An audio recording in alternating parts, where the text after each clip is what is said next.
জীববিজ্ঞানের শিক্ষক তার ছাত্রদেরকে বোঝাতে চাইলো কিভাবে গুটি থেকে প্রজাপতি বেরিয়ে আসে। তো একটা প্রজাপতির গুটি তিনি ব্যবহারিক ক্লাসে নিয়ে উপস্থিত হলো এবং ছাত্রদেরকে বলল যে কিছুক্ষণের মধ্যেই গুটি থেকে প্রজাপতি বেরিয়ে আসবে, তোমরা ধৈর্য সহকারে দেখবে এবং কেউ কোনো ধরনের সাহায্য করবে না গুটি থেকে বেরিয়ে আসার জন্য। এ বলে ব্যবহারিক শিক্ষক ল্যাব থেকে বেরিয়ে চলে গেল।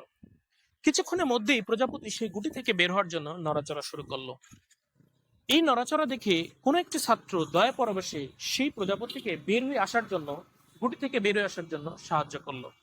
প্রজাপতিটি কিছুক্ষণের মধ্যেই গুটি থেকে বের আসলো এবং বের হওয়ার অল্প কিছুক্ষণের মধ্যেই প্রজাপতিটি মারা গেল। শিক্ষক ফিরে এলে অন্য ছাত্র ঘটনাটি বর্ণনা করলো এবং শিক্ষক তা উপলব্ধি করতে পারলো এবং শিক্ষক ছাত্রদের উদ্দেশ্যে বলল যে প্রজাপতিটি যদি সংগ্রাম করে বেরিয়ে আসতো তাহলে তার উড়বার জন্য যে ডানা দুটি শক্ত হতো এবং শারীরিক গঠনও শক্ত হতো। সেই ছাত্রটি দয়া পরিবেশে গুটি থেকে বের হওয়ার জন্য সাহায্য করে বরং প্রজাপতিটি ক্ষতি করেছে। ঠিক প্রত্যেকটি মানুষের জীবনেই তাই, আমরা আমাদের সন্তানদেরকে অনেক ক্ষেত্রে আদরে বড় করে থাকি, সংগ্রাম করতে দেই না।